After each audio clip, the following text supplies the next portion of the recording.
Te convido a abrir a sua Bíblia ou acessar o Evangelho de Mateus, a gente lê nessa noite, capítulo 16, e nós lemos do 21 ao 26. Mateus, capítulo 16, nós lemos nessa noite, a partir do verso 21, verso 26, um momento em que Jesus ele está junto dos seus discípulos e ele começa a revelar de um jeito mais explícito para eles o que haveria de acontecer, que ele haveria de morrer e ser crucificado. Mateus 16, a partir do verso 21, diz o seguinte: a partir daquele momento, Jesus começou a explicar aos seus discípulos que ele tinha que ir para Jerusalém e sofrer muitas coisas nas mãos dos anciãos, dos chefes dos sacerdotes e dos mestres da lei, bem como ser morto e ressuscitar no terceiro dia. Então Pedro, chamando-o à parte, começou a repreendê-lo, dizendo: nunca, Senhor, isso nunca acontecerá contigo. Jesus virou-se e disse a Pedro: para trás de mim, Satanás, você é uma pedra de tropeço para mim, pois não pensa nas coisas de Deus, mas nas dos homens. Então Jesus disse aos seus discípulos: se alguém quiser vir após mim, negue-se a si mesmo, tome a sua cruz e siga-me.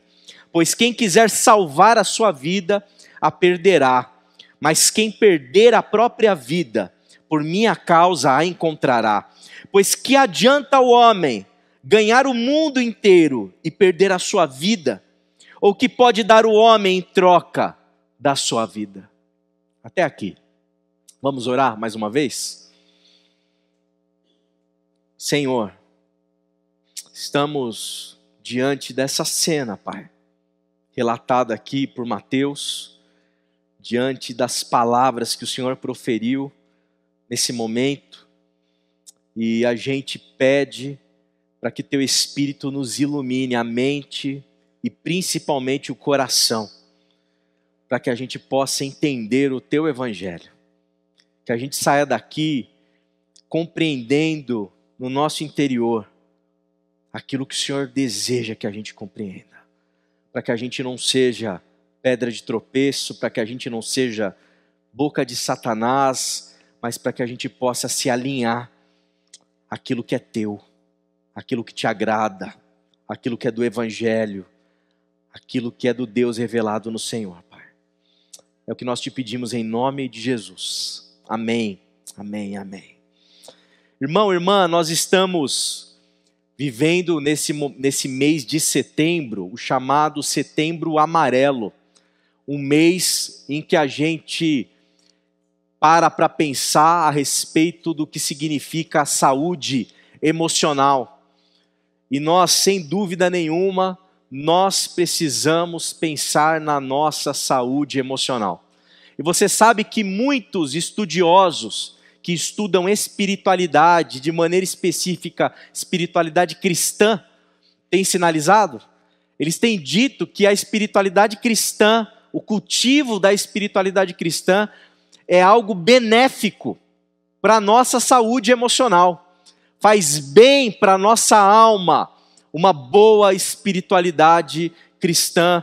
E eu oro a Deus para que nessa noite a gente possa sair daqui mais saudável, que a gente possa sair daqui mais equilibrado, que a gente possa sair daqui, sabe, com uma alma mais leve, mais acalentada, que a gente possa, à luz do Evangelho, à luz do ensino de Jesus, que a gente possa juntos como comunidade fomentar uma espiritualidade que nos faça bem, não uma espiritualidade que nos intoxique, que nos faça mal e faça a gente adoecer ao longo da estrada. Porque certamente nesse mundo, nesse tempo em que a gente vive, existem inúmeras questões que nos abalam emocionalmente. Mas eu creio que se a gente prestar atenção nessa cena, se a gente prestar atenção em Jesus, se a gente prestar atenção nisso que está acontecendo aqui, a gente pode colher pérolas valiosas para a gente poder viver uma vida mais bonita, para a gente viver uma vida com mais saúde, para a gente viver uma vida pacificada, para a gente poder viver uma vida mais leve e viver aquilo que Deus tem para a gente. E algo que me impactou muito nessa semana, e de maneira especial na terça-feira passada, enquanto eu dava aula lá no IBQ Educação, foi uma fala, quem estava lá provavelmente vai se lembrar, que está ecoando até agora aqui na minha alma. Até agora. Nós falávamos sobre Jesus ser esse profeta do reino de Deus. E a gente, junto de José Antônio Pagola, nosso autor, a gente estava destrinchando ali tudo o que significa o reino de Deus. E o que Jesus está fazendo e por que ele está anunciando o reino, o que significa esse reino, da onde esse reino vem. E a gente estava falando sobre coisas belíssimas do Evangelho. Até que o nosso querido irmão Paulo, que estava lá na aula, ele pediu a palavra e ele falou o seguinte para mim, lá no finalzinho da aula. Pastor, isso tudo é maravilhoso. Isso tudo é lindo. Que coisa bonita que é o reino de Deus. Estou parafraseando, ele não falou exatamente assim, né? Mas ele disse assim, mas isso funciona? Isso que a gente está estudando aqui funciona? E aí uma outra menina, eu acho que antes ou depois dele, uma outra aluna que estava lá na sala, falou assim, mas André, tudo isso que a gente está falando, que igreja que está vivendo isso? Quem que está experimentando esse reino de Deus, partilhando esse reino de Deus do jeito que a gente está estudando aqui? E aí ele reforçou, né? Isso funciona, isso está dando certo, isso está dando certo. E essa questão do funciona me pegou, me capturou. Eu estou capturado com esse negócio do funciona até agora. E é um pouquinho sobre isso que eu quero falar, porque de fato a análise deles não é de todo errado. E se a gente for humilde para reconhecer e perceber, de fato tem algo belíssimo no Evangelho, no ensino de Jesus, no ensino sobre o reino de Deus, tudo isso que a gente aprende na comunidade de fé. Mas quando a gente olha para a história da cristandade, esses séculos e mais séculos de igreja, é uma pergunta importante, funciona? Essa igreja que em um dado momento, que começa tão bonita, né? A gente lê lá em Atos dos Apóstolos, eles dizendo que não havia um pobre entre eles, que eles caíram na graça do povo, que coisa linda! Aí chega lá no século IV, essa igreja, ela se casa com o Império Romano.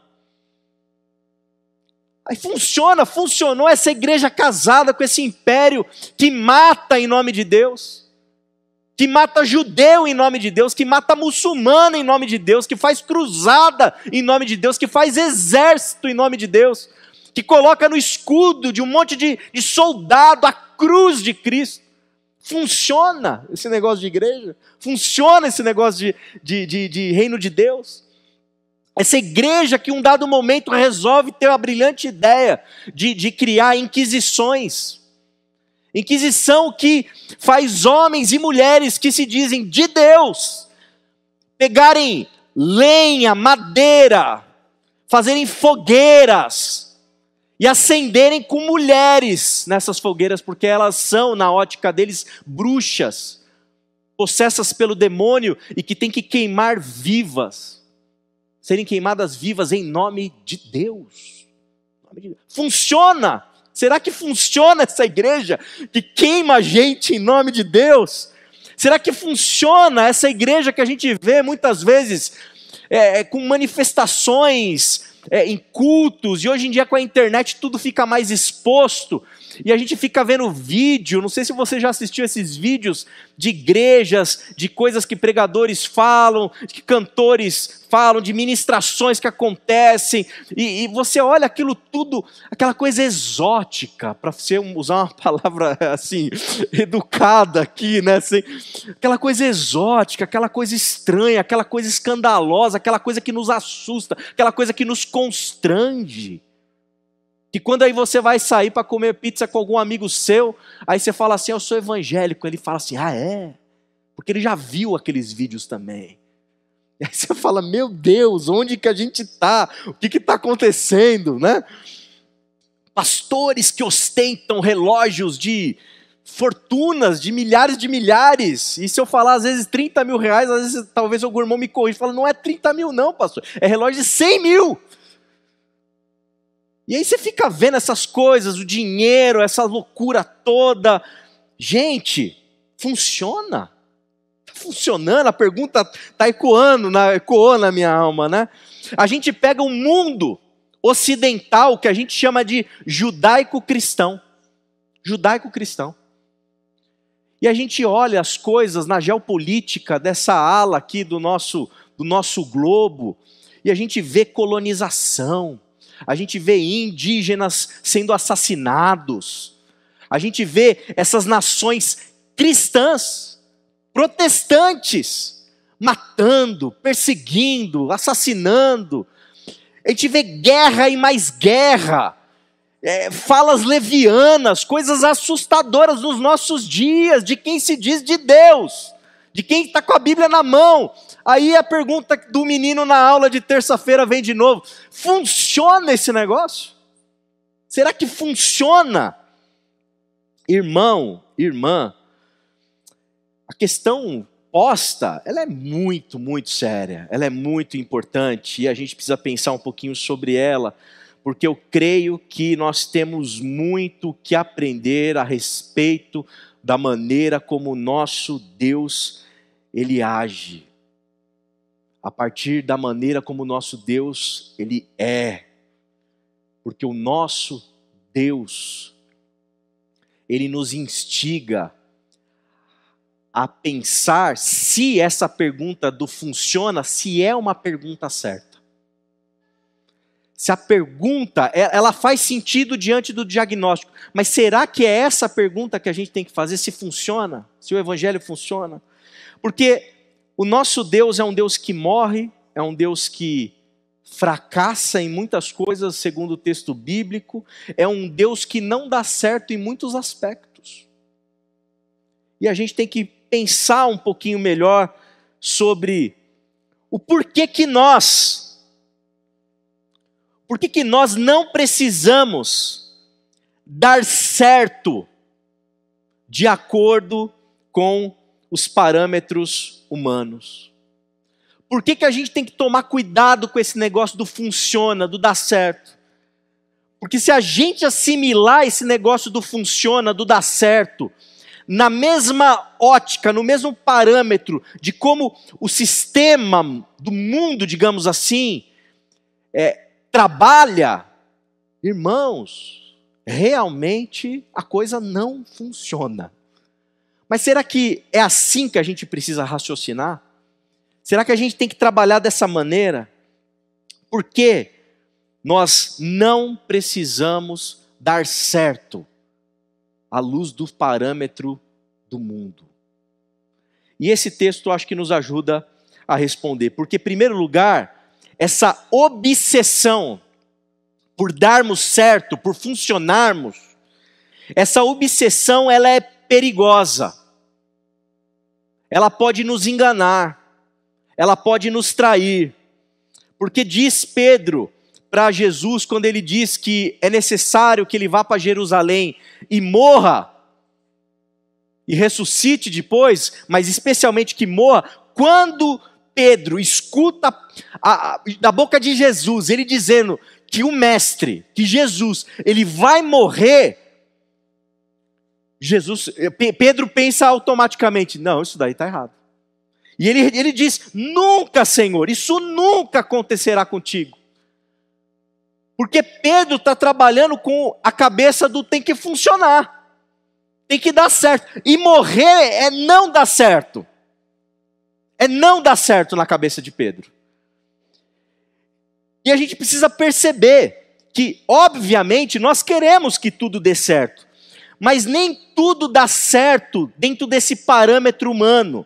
Muitas vezes a vida e as coisas da vida não são sobre dar certo, sobre funcionar. Nós não podemos e devemos ter muito cuidado para a gente não ficar obcecado pelos resultados aparentes das réguas humanas que a gente usa para medir o que deu certo e o que deu errado. E de maneira especial, pensando nesse Setembro Amarelo e na nossa saúde emocional, eu e você, a gente tem que ficar atento com essa pressão que vem até nós para que tudo funcione, para que tudo dê certo. Porque essa pressão nos adoece, meu irmão e minha irmã, nos adoece.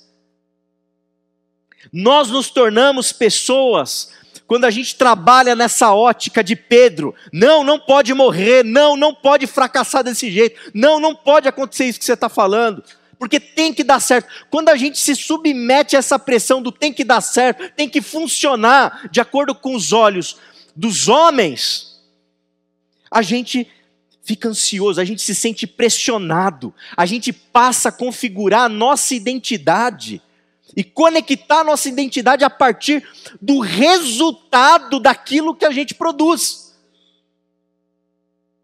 A gente passa a reduzir o valor da vida ao resultado que a gente produz aos olhos dos outros.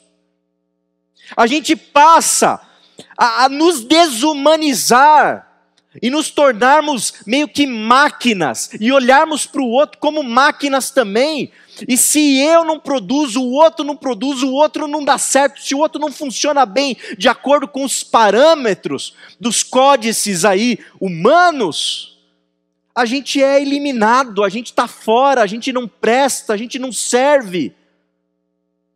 É isso que Pedro está dizendo para Jesus: não pode morrer, você não pode morrer, não pode ter esse fracasso. Como que um Messias vai morrer? Como que um Cristo vai morrer? Como que um Deus vai morrer?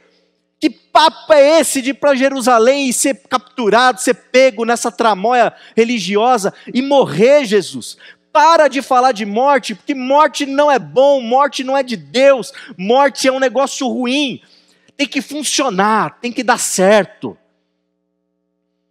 Então, meu irmão e minha irmã, nós temos que abrir os nossos olhos, porque nós estamos sendo pressionados de todos os lados para nós sermos pessoas que produzem, que dão certo.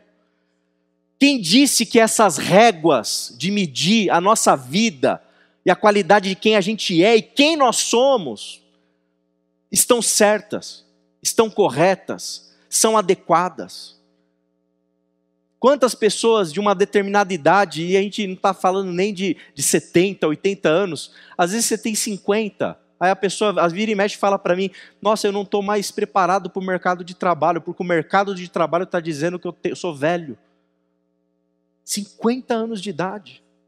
Olha essa lógica humana, olha essa maneira de medir as pessoas.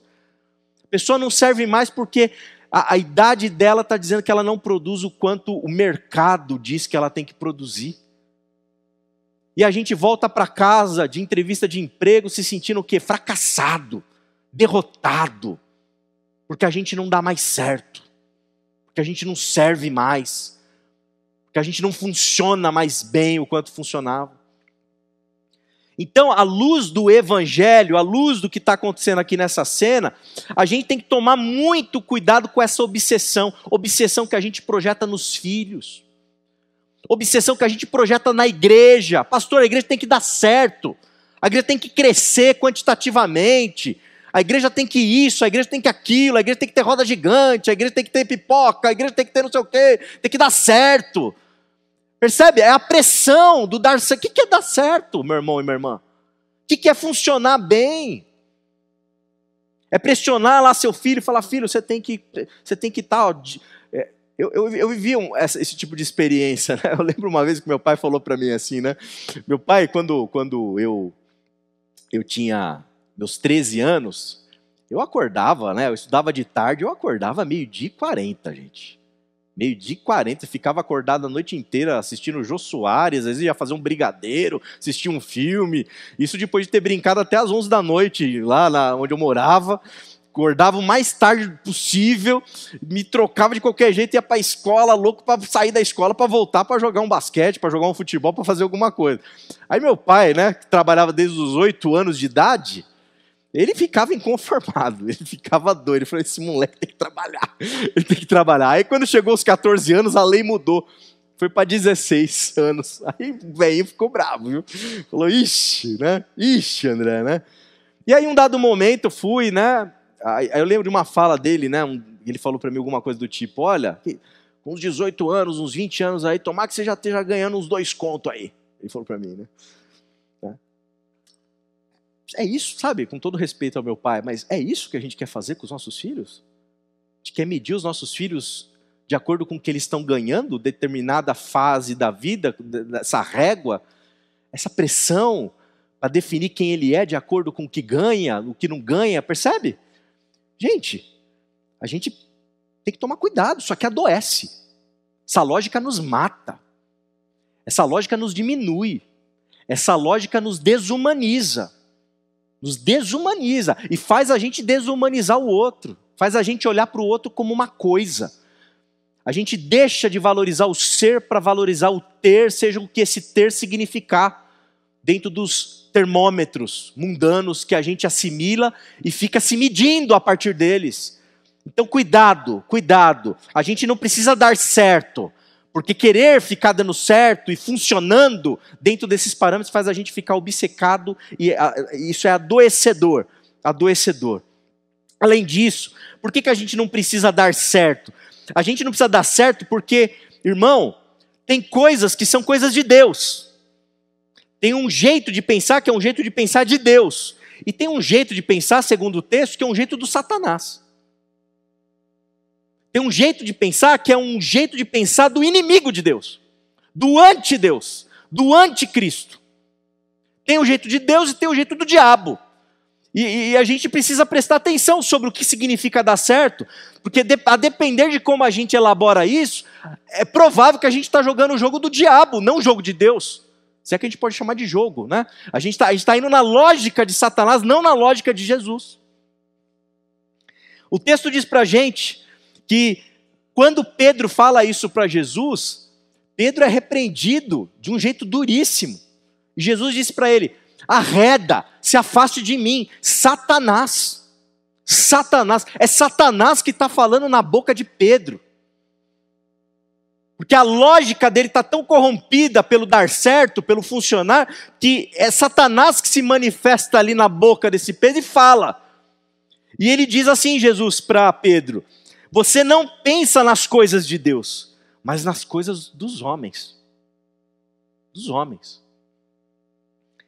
Nós somos todos convidados à luz do Evangelho, irmão e irmã, para a gente pensar nas coisas de Deus. E principalmente, pensar como Deus. Pensar como Deus. E o que eu quero destacar aqui nessa noite para vocês, meus irmãos? Que quando a gente olha para Deus, o Deus que vai se revelando na história de acordo com as Escrituras, a gente vê um Deus que fracassa muitas vezes aparentemente aos olhos humanos. Quer ver? Eu vou citar alguns textos para vocês. Gênesis 6,6. Gênesis 6,6. Olha o que Deus fala. O que Deus fala através do texto.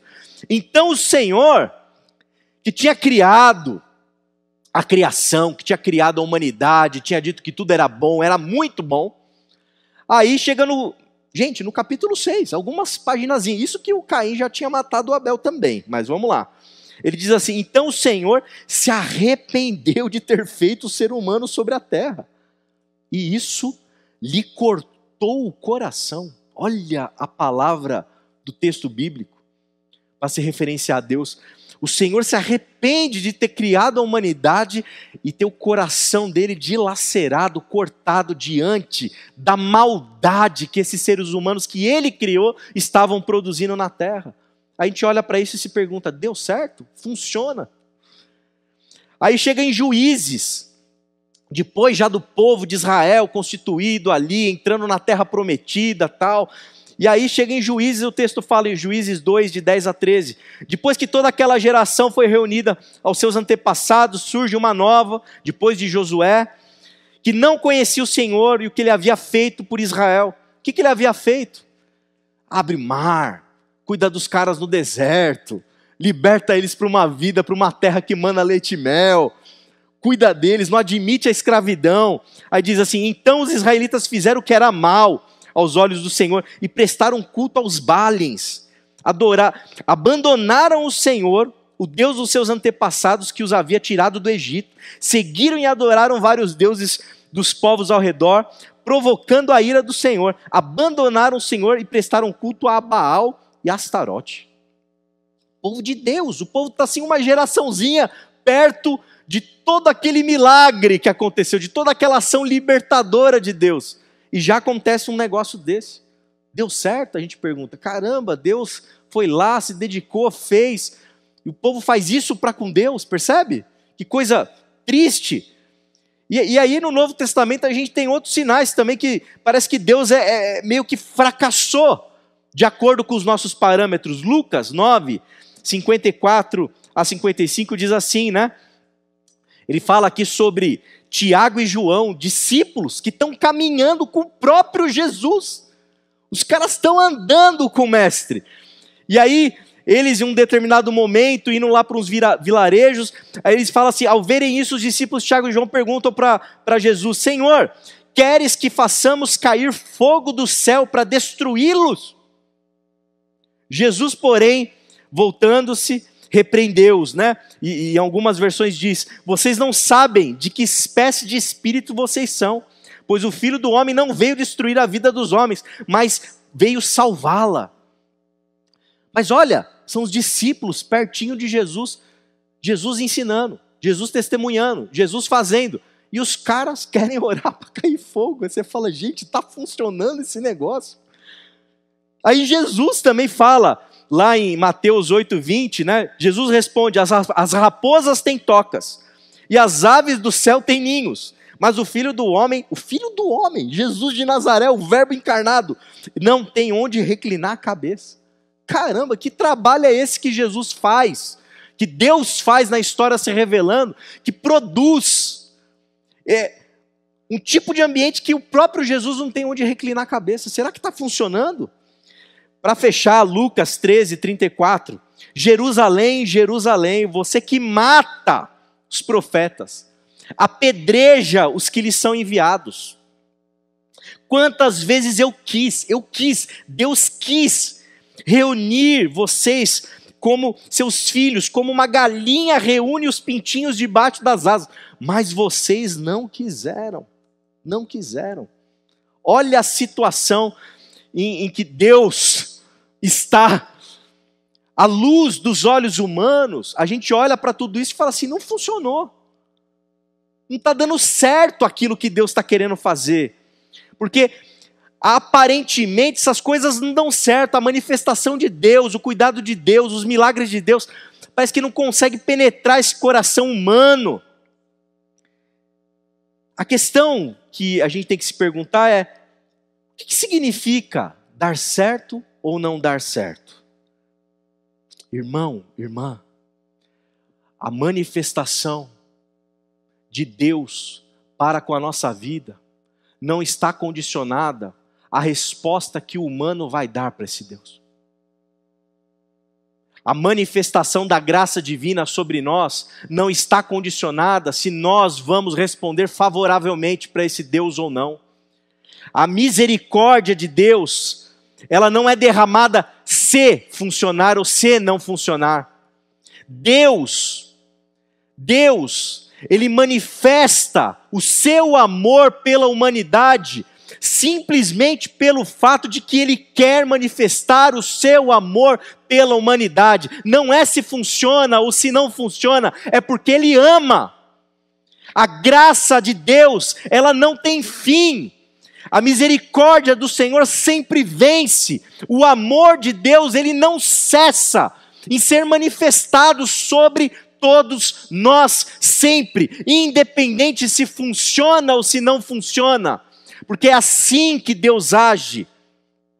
É assim que Deus é. Ele não ama para funcionar a coisa. Ele não manifesta salvação para funcionar. Ele faz isso porque ele simplesmente, ele é amor. E ele manifesta e divide o seu amor para com todos nós. Irmão, irmã, a gente tem que se perguntar na nossa vida, não é se funciona ou se não funciona, é se a gente vai passar a pensar do jeito que Deus pensa, ou se a gente vai pensar do jeito que os homens e Satanás pensam. Nós precisamos, nessa noite, pensar se a gente quer ganhar do jeito que o mundo ganha, ou se a gente quer viver essa perda, esse fracasso, mas fiéis ao jeito de Deus ser e pensar.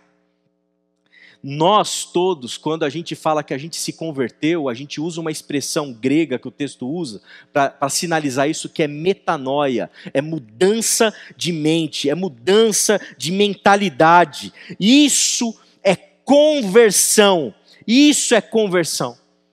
E a conversão, a mudança de mentalidade, a mudança de disposição no nosso interior, no nosso coração, tem que fazer a gente sentir como Deus sente, ser como Deus é, viver a partir dos parâmetros que Deus se revela para a gente, não a partir dos parâmetros humanos, não a partir de parâmetros de Satanás, não a partir dessas réguas de medir. Eu me lembro quando eu fui, a primeira vez que eu tinha consciência de que eu ia escolher uma profissão, eu me lembro do meu tio, que me levou para a escola um dia num fusquinha dele, e aí meu tio falou para mim assim: André, o que é bom é ser analista de sistemas. Não seja programador, não seja outra... Analista de sistemas é bom. Porque ser analista de sistemas dá dinheiro. Ele falou para mim. Eu tinha 12 anos. 12 anos. E eu botei aquilo no meu coração, na minha alma. Eu falei, eu vou ser analista de sistemas. Se isso dá dinheiro, é isso que eu vou ser. Quando a gente se converte, quando a gente vive o processo da metanoia, da mudança de mente, a gente tem que olhar para uma cena dessa e falar assim, essa lógica, essa maneira de pensar está errada. Isso é o jeito que os homens pensam, não é o jeito que Deus pensa. Porque a gente não pode escolher a nossa profissão simplesmente tendo como único parâmetro aquilo que dá dinheiro. É claro que dinheiro é importante, eu não estou sendo ingênuo aqui, mas gente, a gente tem que assumir a radicalidade daquilo que significa caminhar com Jesus. E caminhar com Jesus não pode ser algo em que a gente continua tomando as nossas decisões e fazendo as nossas escolhas baseado único e exclusivamente naquilo que dá dinheiro, naquilo que dá certo. A gente não pode continuar operando a nossa mente, criando um tipo de cultura dentro de casa, valorizando coisas que Deus não valoriza. Não é bacana, não é legal a gente viver a vida inteira trabalhando e sumir da criação dos nossos filhos e reencontrá-los lá com 20 anos depois. Isso não é legal, não é bom, não é saudável. Mas funciona, pastor. Será que funciona? Baseado em qual parâmetro? No parâmetro dos homens funciona. Às vezes até pastor, é interessante, né? Eu lembro de um casal de amigos, né? E eles falaram assim um dia para mim, de uma igreja grande aí, nossa, o nosso pastor é workaholic. Falou assim, o nosso pastor, ele responde mensagem de madrugada pra gente. Nossa, que legal. Falei, mas que tonto, que tonto. Que tonto ele e vocês gostarem dessa tontice. Porque isso é a lógica de Satanás. É a lógica dos humanos, não é a lógica de Deus. Não é a maneira de Deus de raciocinar. Quando a gente se converte, a maneira como a gente encara dinheiro, como a gente encara o tempo, como a gente encara tudo na nossa vida tem que mudar de modo a gente vivenciar aquilo que é de Deus, não aquilo que é dos homens e do diabo. Porque a gente não trabalha simplesmente para dar certo. Estão me entendendo? Por que a gente não precisa dar certo? Terceiro lugar, e finalizando, eu queria destacar que, à luz do que a gente vê aqui, a gente aprende com Jesus que é perdendo que se ganha.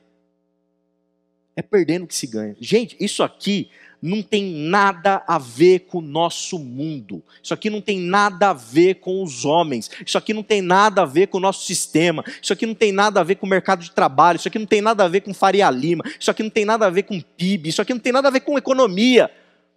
Isso aqui é uma loucura.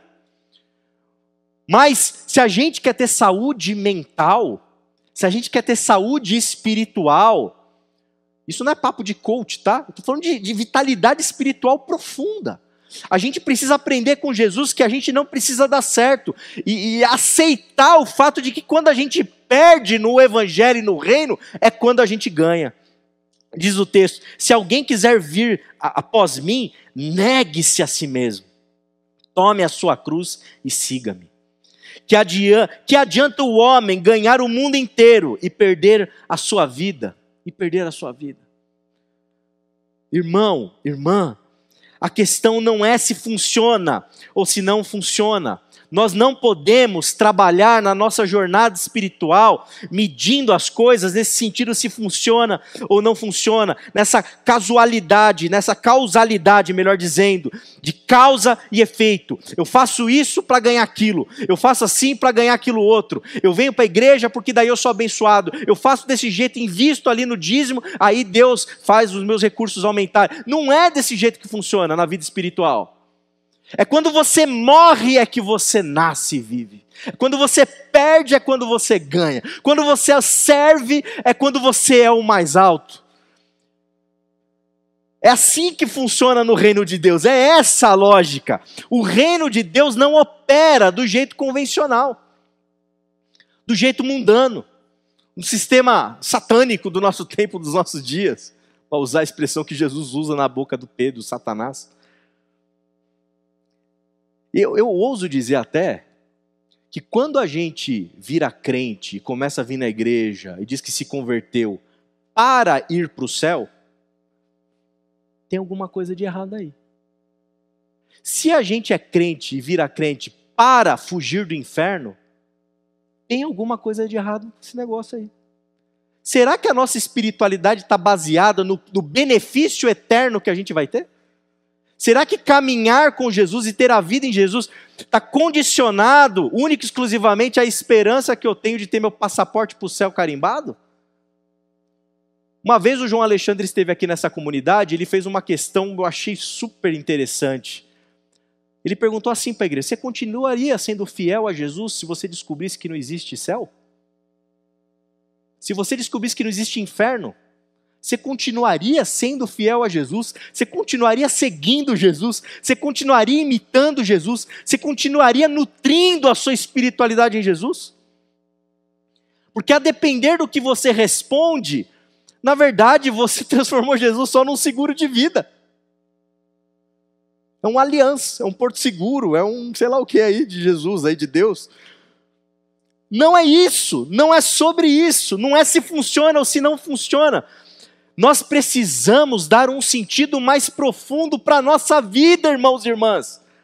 Se nós dizemos que nós temos experimentado esse Deus, caminhado com esse Deus, se nós dizemos que temos a Jesus de Nazaré como nosso mestre de vida, a nossa mente tem que ser outra, e a gente não vai amar porque a gente vai ganhar alguma coisa em troca, a gente vai amar porque a gente quer amar. A gente não vai perdoar porque se eu perdoar daí eu vou... Não, eu vou perdoar porque eu quero perdoar. A gente não vai simplesmente doar porque daí alguma coisa vai acontecer. Não, é porque a mentalidade nossa mudou a tal ponto que a minha vida se torna uma perpétua doação, uma perpétua generosidade, um perpétuo ato de cuidado para com o outro. A gente não vai lutar por justiça só porque a gente vai conseguir ter A, B ou C, mas a gente vai lutar por justiça pela própria justiça em si. Não é se funciona, é se nós temos a mente de Deus. É se nós temos a mente de Cristo. Não é se dá certo ou se não dá certo. É se nós estamos operando em sintonia com a espiritualidade que emana de Jesus. Irmão, irmã, nessa noite eu tenho que te perguntar, a tua mente, teu coração, a maneira como você está operando nesse mundo, está funcionando dentro da lógica do funciona, do não funciona, dentro da lógica de Satanás, Deus me livre dessa morte, bate 3 vezes na madeira? Ou está funcionando na lógica de Cristo, com uma mente de verdade, assim, verdadeiramente convertida, de modo que você tão somente ama por amar, perdoa por perdoar, e não fica fazendo cálculo o tempo inteiro para ver se está valendo a pena a sua ação, se está te dando retorno o teu investimento, se está te dando retorno a tua prática, mas simplesmente você é aquilo, porque você está em Deus, porque você está em Cristo, e a mente de Cristo é a sua mente. A gente tem que se perguntar, nessa noite, uma pergunta fundamental: pelo que vale a pena a gente morrer? Pelo que vale a pena a gente viver? Um dia, esse dia vai chegar, infelizmente. Um dia eu vou estar, André, como diz meu sogro, dentro da caixinha. Dentro da caixinha. E eu espero que naquele dia, minha filha, ela possa olhar para o pai dela e ela possa avaliar a vida do pai dela, o jeito que o pai dela viveu, o jeito que o pai dela morreu, e ela possa pensar, ela possa refletir, ela possa se lembrar de que ali foi alguém que pelo menos tentou viver com a mente de Cristo, não com a mente de Satanás, não com a mente dos seres humanos. Alguém que se foi ali, que tentou viver de tal maneira a não ficar medindo os outros, de acordo com aquilo que eles ganham, de acordo com aquilo que eles possuem, de acordo com aquilo que eles têm. Um dia todos nós estaremos dentro de uma caixinha, e a gente tem que se perguntar: valeu a pena a vida que a gente levou? A gente valorizou o que Deus valoriza? A gente depositou nosso tempo, investiu nosso tempo naquilo que Deus deposita tempo? A gente focou naquilo que precisava ser focado? Ou a gente simplesmente seguiu a onda do funciona e do não funciona? Aparentemente, Jesus, ao dizer que ia morrer, para Pedro, significava que não funcionava. Mas a morte do nosso mestre é a razão de nós estarmos aqui nessa noite. O ato de amor de Jesus de Nazaré é a razão de nós termos vida nessa noite. O ato de amor de Jesus de Nazaré é a razão de nós termos sentido na vida nessa noite. Esse ato de entrega, esse ato de autossacrifício, esse ato de puro amor por cada um de nós. A vida de Jesus de Nazaré, a biografia de Jesus de Nazaré, a história de Jesus de Nazaré, ela nos encanta, nos inspira até hoje, nos marca. Porque é uma vida que você olha para ela e fala assim: vale a pena viver do jeito que esse cara viveu. Vale a pena viver do jeito que esse homem viveu. É impossível não gostar, não se apaixonar e não se encantar por Jesus de Nazaré. É impossível, porque a vida dele é linda, é pura doação, é pura generosidade, é puro acolhimento, acolhimento e acolhimento. É puro amor, é pura coragem, disposição de ficar do lado dos fracos que não tem quem os defenda. Jesus está lá. Olha que vida linda de Jesus, gente. Então, irmãos e irmãs, a gente tem que tomar uma escolha na nossa vida, se a gente vai se abrir para o Espírito e vai começar a operar de um outro jeito, ou se a gente vai ficar brincando de funciona e não funciona. De maneira prática, o que isso significa? Continue amando aqueles que não te amam. Não desista de amar aquele que não retribui amor para você. Não desista, não pare de perdoar aqueles que você logicamente fica pensando, mas não vale a pena continuar perdoando esse, não vale a pena continuar perdoando aquela, não vale a pena continuar vivendo assim. Continue perdoando, continue amando. Não vale a pena ficar querendo ser bom nessa vida, porque ser bom, eu sou passado para trás, pastor. Eu sou feito de trouxa na existência. As coisas não dão certo para mim no trabalho, no emprego, Porque os caras lá ficam puxando o saco do chefe, e eles são promovidos, eu não sou. Porque eu quero ser ético, eu quero ser correto, eu quero ser bom, como Jesus era bom. Irmão, irmã, continue sendo bom. Continue do lado da bondade, continue do lado do amor, continue do lado do perdão, continue do lado da paciência, continue do lado da humildade, continue. Porque essa sua disposição de viver com a mentalidade de Cristo vai ser uma semente que vai florescer na história, que vai florescer no tempo, que vai brotar. Porque quando a gente perde a vida, é que a vida nasce.